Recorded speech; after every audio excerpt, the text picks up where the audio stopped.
महाराज या शब्दाची फोड केली तर जी आपण जाणतोच ती म्हणजे महान असा राजा. अशा महान छत्रपती शिवाजी महाराजांच्या किल्ल्याचा म्हणजेच त्यांच्या प्रतापाचा आणि मुत्सद्देगिरीचा एक वारसा असलेल्या तिकोना या किल्ल्याचा आपला आजचा हा व्हिडिओ. नमस्कार मंडळी, मी मधुरा आणि अनवट वाटामध्ये आपलं मनापासून स्वागत. खूप दिवसांनी आज आपण आलेलो आहोत गडभ्रमंती करायला आणि या गडभ्रमंतीसाठी आपण आलेलो आहोत वितंडगडला. वितंडगड म्हणजेच 3 कोण असलेला तिकोना किल्ला. हा तिकोना किल्ला पुण्यापासून 60 किलोमीटर अंतरावर आहे. आता या किल्ल्यावर जायचं कसं किंवा तिथे गेल्यावर आपण काय काय वास्तू पाहू शकतो, या किल्ल्याची चढण कशा प्रकारची आहे, ही संपूर्ण माहिती आपण आपल्या व्हिडिओमध्ये घेऊयात. चला तर मग सुरुवात करूयात आपल्या व्हिडिओला.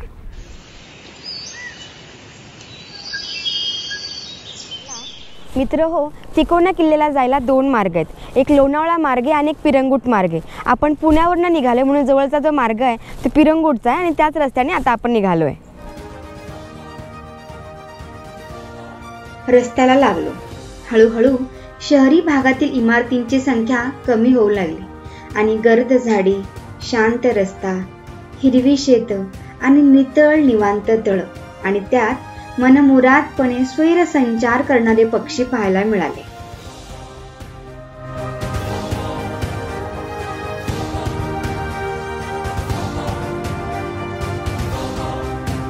तर मित्र, फायनली आपण गडाच्या पायथ्याशी पोहोचलोय. तिकोना किल्ल्याला जायला 2 रस्ते आहेत, एक बामणोली मार्गे आणि एक तिकोना पेठ मार्गे. तर माझ्या मागे आपण पाहतो ही आहे तिकोना पेठचा रस्ता आणि या तिकोना पेठ मार्गे आता आपण तिकोना किल्ल्याला जाणार आहे. किल्ल्याच्या पायथ्याशी अगदी जवळ जायला रस्ता आहे, पण तो रस्ता जरा खडबडीत आहे, जे आता आपण इथे रस्त्यांना बघू शकतो.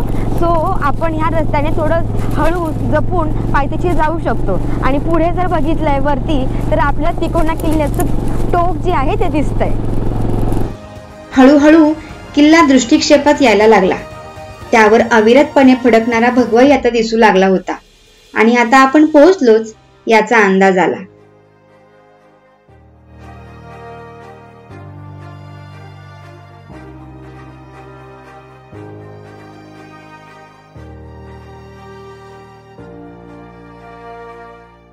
आता आपण तिकोना किल्ल्याला चढायला सुरुवात करतोय आणि इथे माझ्या मागे जर आपण बघाल तर किल्ल्याबद्दल संपूर्ण माहिती आपण या बोर्डवरही पाहू शकतो.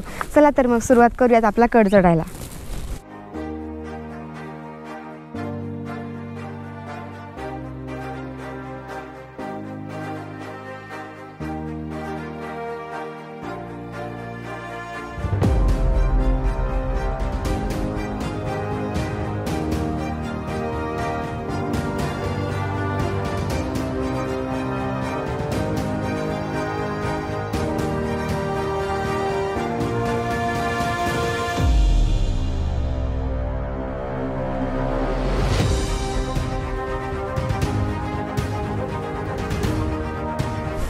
गडाला वर जायला चढ भरपूर आहे, परंतु ह्या अशा पायऱ्या असल्यामुळे गड चढायला सोपा जातो.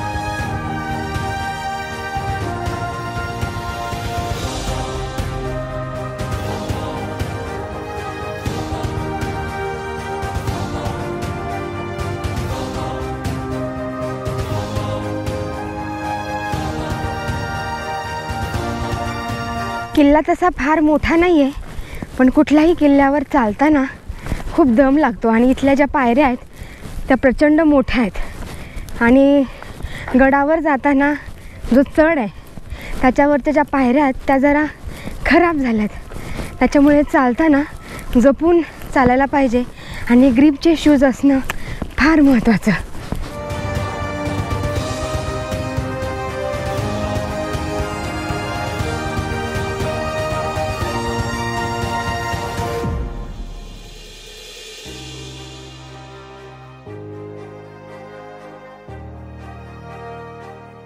मित्र, फायनली आता आपण पोहोचलेलो आहोत मेट या ठिकाणावर. मेट म्हणजे गडावरची तपासणीची पहिली जागा. म्हणजे गडावरनं मेसेज किंवा संदेश हा खाली न्यायचा असेल किंवा खालचा संदेश गडावर आणायचा असेल तर इथेच त्याची तपासणी केली जायची, चेक केलं जायचं. तीच ही जागा म्हणजे मेट.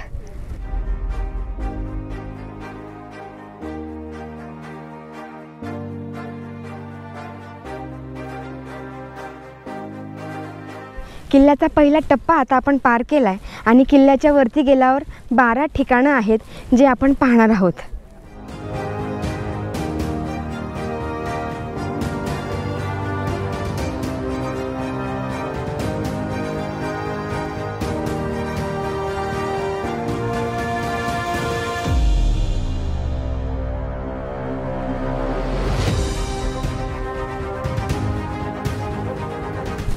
आता आपण किल्ल्यावरच्या पहिल्या देवडीजवळ पोहोचलो आहे. ह्या देवडीचे जे दरवाजे आहेत ते अगदी सुस्थितीत, चांगल्या स्थितीत आपल्याला पाहायला मिळत आहेत आणि त्याचं श्रेय जाते शिवदुर्ग संवर्धन प्रतिष्ठान आणि ह्यांच्या ह्या कार्याला आमचा खरंच सलाम.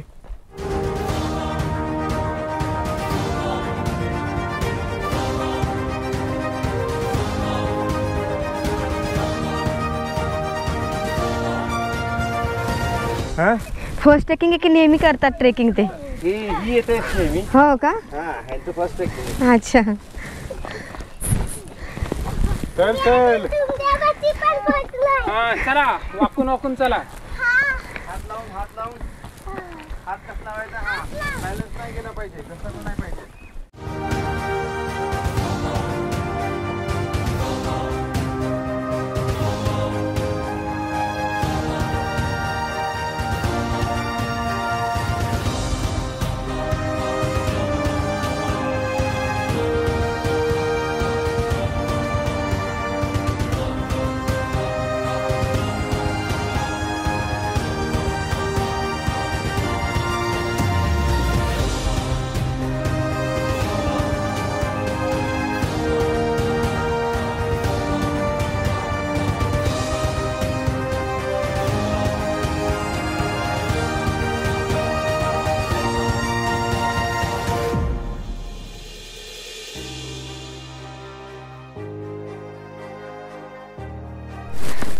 इथे गडावर आल्यावर आपल्याला पहारेकऱ्यांसाठी असणाऱ्या देवड्याही पाहायला मिळतात.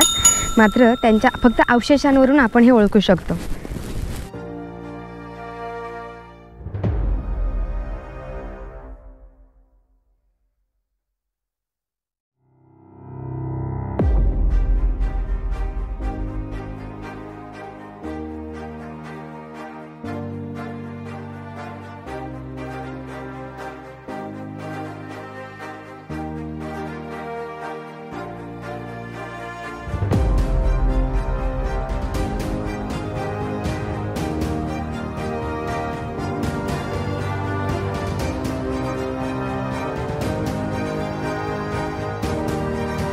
गडावर मावळ्यांना बळ देण्यासाठी हनुमानाची मूर्ती आपल्याला पाहायला मिळणारच.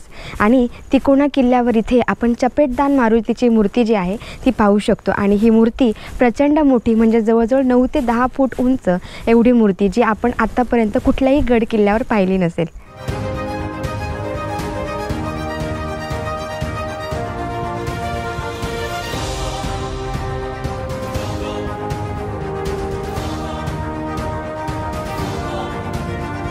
चपेटदान मारुतीची आपण जी मूर्ती पाहिली ती मूर्ती पूर्ण एका पाषाणामध्ये त्यांनी कोरून तयार केलेली आहे. आणि त्याला वरती जायला पायऱ्याही होत्या, ज्या आपण त्या मगाशी त्या मंदिरामध्ये पाहिल्यात.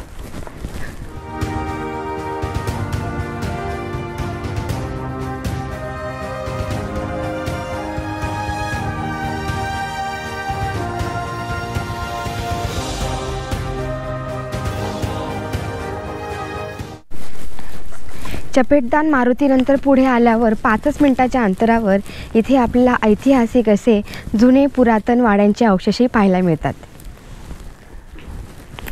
पुढे जाऊयात, बघूयात आणखीन काय काय आपल्याला पाहायला मिळतं ते. मित्र हो, आता आपण आलेलो आहोत चुन्याच्या घाण्याच्या इथे. पूर्वीच्या काळी गड बांधण्यासाठी सिमेंटऐवजी चुन्याचा वापर केला जायचा आणि ह्या चुन्यामध्ये गुळाचं पाणी, मेथीच्या बिया, चुनखडी इत्यादी साहित्य मिक्स करून ते ह्या घाण्यामध्ये टाकलं जायचं आणि हे दगडी चाक बैलाच्या सहाय्याने फिरवून तो चुना अगदी एकत्र करून आणि मग तो गड किल्ल्यांसाठी त्यांच्या बांधकामासाठी वापरला जायचा, जे किल्ले आजही आपण इथे उभे असे पाहू शकतो.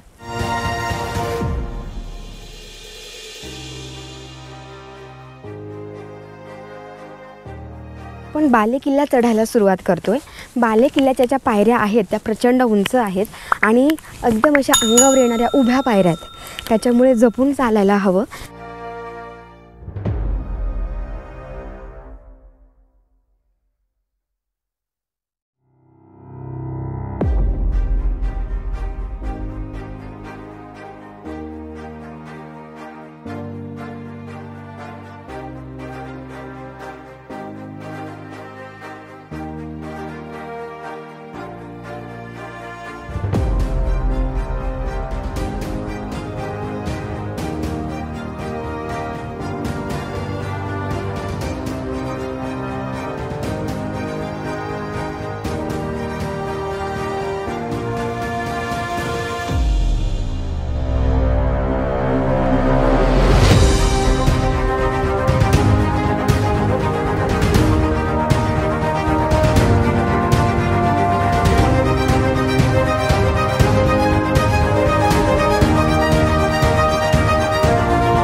बाले किल्ल्याच्या प्रवेशद्वारापाशी जातोय.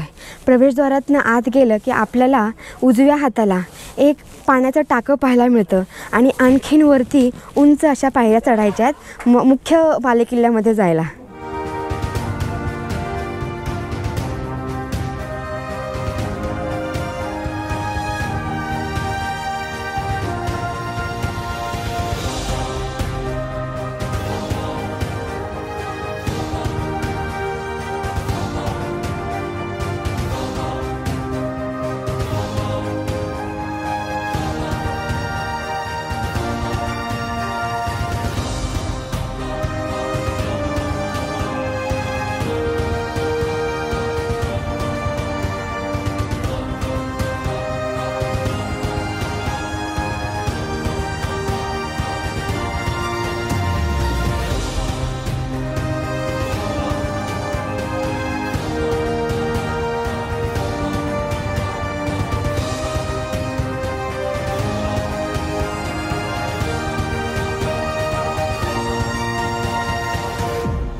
बाले किल्ल्याच्या पायऱ्यांजवळ आल्यावर उजव्या हाताला आपल्याला इथे पाण्याचा टाकाही पाहायला मिळतात, जे आपण इथे माझ्या मागे पाहतोय.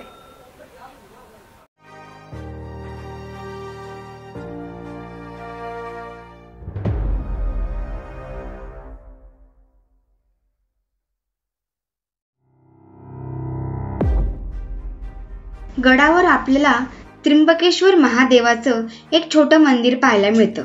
या मंदिराच्या तळाशी एक धान्य कोठारही आहे. आणखीन थोडं पुढे गेलं की एक तलाव आणि 2 पाण्याची तळीही पाहायला मिळतात. तिकोना किल्ल्यावर आल्यावर वितंडेश्वर महादेवाच्या शेजारी आपल्याला मावळ्यांच्या गणवेशात हे दादा भेटले. ॲक्च्युली तुम्हाला पाहिल्यावर आम्हाला फार आनंद झाला. म्हणजे गडावर आल्याचं खरं जी भावना होती ती आमच्या मनात इथे तयार झाली. तर मला तुमच्याबद्दल माहिती सांगा की तुमचं नाव काय आणि तुम्ही इथे काय कार्य करता. म्हणजे तुम्ही स्वखुशीने हे करता, हा मावळ्यांचा गणवेश घालायचं तुम्ही का ठरवलं, हे थोडक्यात आम्हाला तुम्ही सांगा. जय शिवराय. जय शिवराय. माझं नाव सुजित मोळ. मी शिवदुर्ग संवर्धन संस्थेमार्फत या किल्ल्यावरती किल्लेदार मनुष्याने काम बघतो. तर हा किल्ला दिसायला खूप छोटा आहे पण इतिहासामध्ये खूप असा महत्त्वाचा आहे. आता हा किल्ला आजूबाजूच्या परिसरावरती नियंत्रण ठेवण्यासाठी आणि शत्रूंवरती वचक ठेवण्यासाठी महाराजांनी वापरला गेलेला किल्ला होता. हा किल्ला तसं जर बघितलं तर इसवी सन 800 ते 1000 सालामधला किल्ला आहे. पण आपल्या भागामध्ये सगळ्यात अगोदर 1585 निजामशाही आली. त्यावेळेस निजामशाहीचा सरदार होता मलिक अहमद निजामशाह. त्यांनी हा किल्ला निजामशाहीत दाखल केला आणि या किल्ल्याला अमनगड असं नाव ठेवलं होतं. मग त्यांनी काही काळ राज्य केल्यानंतरनं 1657 शिवाजी महाराजांनी कोकणातील काही किल्ल्यांबरोबर हा किल्ला पण आपल्या स्वराज्यात घेतला आणि या गडाला वितंडगड असं नाव ठेवलं होतं. तर ह्या किल्ल्याचा मेन उपयोग म्हणजे आपल्या राज्यातल्या 12 मावळांपैकी हे समोरचं पवन मावळ आहे. ह्या पवन मावळाच्या देखरेखीसाठी आणि सुरक्षतेसाठी आपल्या स्वराज्याचे सरसेनापती नेताजी पालकर यांना ह्या किल्ल्याची किल्लेदारी दिली. ते ज्यावेळेस ह्या किल्ल्यावरती आले यांनी इथं समोर एक वाडा बांधला आणि त्या वाड्यामध्ये राहून त्यांनी आजूबाजूच्या परिसरावरती निगराणी ठेवली. निगराणी म्हणजे काय, की शत्रू कुठल्या भागातून येतो, कुठल्या भागात जाणारे किती शत्रू आहेत, त्या शत्रूंना कुठल्या खिंडीमध्ये अडवता येईल, कुठल्या जंगलामध्ये जाऊन त्यांच्याशी गनिमी लढता येईल, हे त्यांच्यावरती नजर ठेवण्यासाठी आणि वचक ठेवण्यासाठी वापरलेला तिकोना किल्ला होता. ह्या किल्ल्याचा अजून एक विशेष म्हणजे जर वातावरण जर स्वच्छ असेल तर ह्या किल्ल्यावरून आपण 120 ते 130 किलोमीटरचा एरिया हा नजरेमध्ये ठेवू शकतो. का तर ह्या किल्ल्यावरून आपल्याला 8 किल्ले बघायला मिळतात. आज धुकट वातावरण आहे, फक्त मी तुम्हाला दिशा दाखवतो की ह्या साईडला लोहगड विसापूर येतो, पाठीमागच्या साईडला तुंगा आणि मोरगिरी आहे. आणि अजूनही वातावरण स्वच्छ झालं तर आपल्याला ह्या समोरच्या डोंगराच्या लाईनीला 4थ्या लाईनीला आपल्याला राजगड, तोरणा, सिंहगड आणि पुरंदर असे हे 8 किल्ले बघायला मिळतात. मग या 8 किल्ल्यांवरचा मेसेज एकत्र करणे, इतर किल्ल्यांवरती पाठवणे आणि आजूबाजूच्या परिसरावरती नियंत्रण ठेवण्यासाठी टेहळणीचा किल्ला मनुष्याने वापरण्यात आलेला तिकोना किल्ला होता. 1665 मध्ये जो पुरंदरचा तह झाला त्या तहामध्ये जे मिर्झाराजे जयसिंगला महाराजांनी 23 किल्ले दिलेले होते, त्या 23 किल्ल्यांमध्ये हा किल्ला सुद्धा दिलेला होता. पण तह मोडल्यानंतर जे किल्ले आपल्याकडे घेतले ते आपल्याकडेच राहून गेले. जरी 1657 मध्ये किल्ला हा जरी स्वराज्यात आलेला होता तरी छत्रपती शिवाजी महाराज या किल्ल्यावरती आल्याची नोंद नाही आहे. पण 1682 मध्ये संभाजी महाराज स्वतः या किल्ल्यावरती काही दिवस वास्तव्याला होते. तर त्या काळामध्ये औरंगजेबचा मुलगा अकबर हा आश्रयासाठी पवन मावळामध्ये आला होता. तर त्यांनी एक किल्ला संभाजी महाराजांना आश्रयाला मागितला. तर संभाजी महाराजांनी हा किल्ला 12 ऑगस्ट 1682 मध्ये अकबरला राहण्यासाठी दिला. पण त्याला इथलं वातावरण न मानवल्यामुळे त्याने आपोआपच सोडला आणि हा किल्ला परत आपल्या मराठ्यांकडे आला. मग मराठ्यांनी काही काळ राज्य केल्यानंतर 1818 मध्ये ज्यावेळेस इंग्रजांची आणि मराठ्यांची मोठी लढाई झाली, ही सगळ्यात शेवटची लढाई आणि सगळ्यात मोठी लढाई. तर त्या लढाईमध्ये आपल्या महाराष्ट्रातल्या किल्ल्यांचं जवळजवळ 70% नुकसान झालं. तर त्यावेळेस इंग्रजांचा एक अधिकारी होता कर्नल पॉटर मनुष्याने. तर त्याला माहीत होतं की आपण किल्ल्यावरती जाऊन शनी मराठ्यांसमोर लढणं शक्य नाही. मग त्याने किल्ल्याच्या पायथ्यावरनं किल्ल्यांवरती सुरुंग आणि तोफा लावल्या आणि 1818च्या लढाईमध्ये आपले महाराष्ट्रातले किल्ले हे पूर्ण उद्ध्वस्त करून टाकले. आता त्या लढाईमध्ये गडकिल्ल्यांचं 70% नुकसान झालं तर झालं, राहिलेल्या 30%पैकी 20% हे आपण केलेलं आहे. तर लोक म्हणतात हे कसं काय, तर आम्ही लोकांना एक उदाहरण देऊन सांगतो की किल्ल्यावरती येताना प्रत्येकाच्या पाटणीवरती एक एक बॅग असते. बॅगमध्ये पिण्याचं पाणी असतं, खाण्याच्या वस्तू असतात. हे घाम फुटसपर्यंत थकसपर्यंत आपण किल्ल्यावरती घेऊन येतो. पण किल्ल्यावरती आल्यानंतर पहिलं नियोजन असतं आपलं फोटो काढण्याचं. मग फोटो काढताना आपण कुठल्या वास्तूवरती उभे आहोत, कुठल्या भिंतीवरती उभे आहोत किंवा कुठल्या बुर्जावरती उभे आहोत आपण हे पाहत नाही. जर फोटो काढताना ह्या भिंतीचा दगड जर पायाने खाली पडला तर तो परत उचलून आपण त्या भिंतीवरती रचतो का, नाही. पण त्याच्या शेजारचा जर ढिल्ला झालेला असला तर तो पाडण्यात पटाईत झालेला आहोत. असं फोटो काढण्याच्या नादांमध्ये ज्या काही गडांवरती वस्तू शिल्लक होत्या त्याचा एक एक दगड पाडून शनी आपणच त्या जमीनदोस्त केलेल्या आहेत. फोटो वगैरे आल्यानंतर किल्ला पेरतो, किल्ल्यावरती कुठेतरी झाड बघतो, झाडाच्या सावलीखाली जेवणाच्या तयारीसाठी बसतो.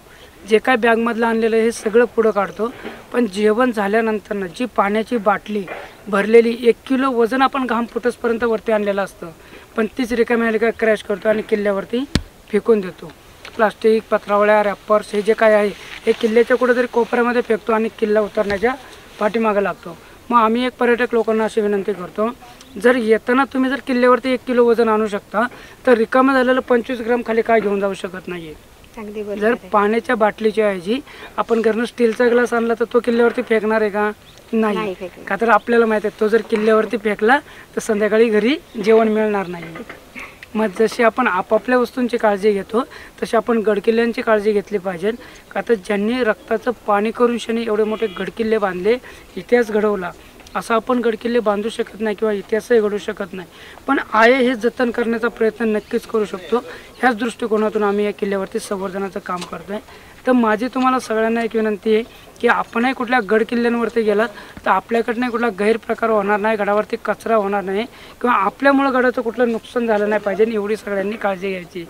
तर ह्या तिकोना किल्ल्याचा मेन उपयोग म्हणजे आपल्या राज्यातल्या 12 मावळांपैकी ह्या पवन मावळावरती नजर ठेवण्यासाठी आणि शत्रूंवरती वचक ठेवण्यासाठी टेहळणीचा किल्ला मनुष्याने वापरण्यात आलेला तिकोना किल्ला. जय शिवराय. दादा, तुम्ही आम्हाला फार छान माहिती दिली. म्हणजे हा गणवेश फक्त तुम्ही चढवला नाहीये, नाही, तर महाराज तुम्ही तुमच्या मनात घेतलेत आणि ह्या गड किल्ल्यांची तुम्ही एवढी देखरेख करताय, तुम्ही सगळं कार्य करताय. हे खरंच म्हणजे खूप असं मोलाचं कार्य आहे आणि तुम्ही असंच करत राहावं आणि तुमच्याकडनं आम्ही असं शिकावं. हे खरंच खूप मोलाची आणि महत्त्वाची बाब आहे. सो धन्यवाद तुम्ही दिलेला आम्हाला माहिती. जय शिवराय. महाराज एक आदर्श व्यवस्थापक आणि दूरदृष्टे होते आणि म्हणूनच त्यांनी दुर्गम डोंगर कड्यांवरील गड किल्ल्यांची निर्मिती केली, जेणेकरून शत्रूंवर लक्ष ठेवण्यात येईल आणि ज्याचाच हा किल्ला एक उत्तम उदाहरण आहे. किल्ल्याच्या वरती आल्यावर वितंडेश्वर महादेवाचं मंदिर आहे. त्या वितंडेश्वर महादेवाचं दर्शन करून झाल्यावर आपण जेव्हा वरती येतो तेव्हा बाले किल्ल्याची इमारतीचे अवशेष आपल्याला पाहायला मिळतात. तिथेच आता आपण आहोत आणि ह्या किल्ल्याला तिकोणा का म्हणतात त्यासाठी आपण जर इथे पाहिलं तर आपल्याला किल्ल्याचे 3 कोन म्हणजे 3 बुरुज दिसतात, ज्या 2 बुरुजांवर आता आपल्याला भगवे झेंडे फडकताना दिसत आहेत.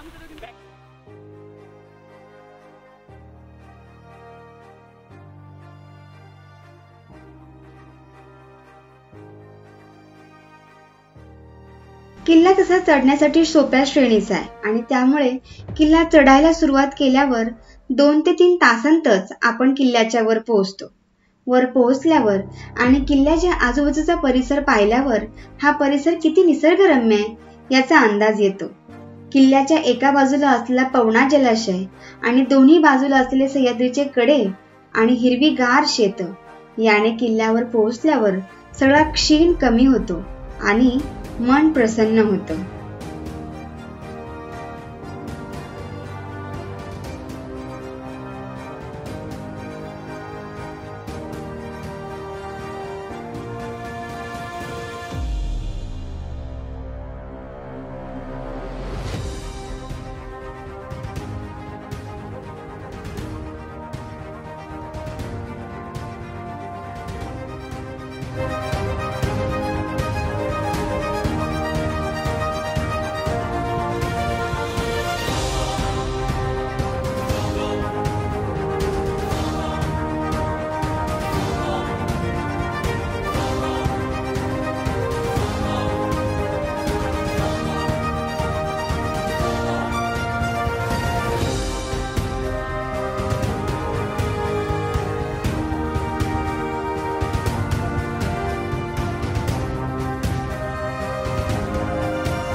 मंडळी, हा संपूर्ण किल्ला आता आपला बघून झाला आहे. या किल्ल्यावरच्या वास्तू आणि या किल्ल्याचा इतिहास आपण या व्हिडिओमध्ये समजून घेण्याचा प्रयत्न केला. आमचा तर आजचा दिवस खूप छान आणि सुंदर होता. तुम्हाला हा व्हिडिओ कसा वाटला हे आम्हाला नक्की कमेंट करून सांगा. व्हिडिओ आवडला असेल तर व्हिडिओला लाईक आणि चॅनलला सबस्क्राईब करायला विसरू नका. पुन्हा भेटूयात अशाच एका वेगळ्या व्हिडिओमध्ये. तोपर्यंत धन्यवाद.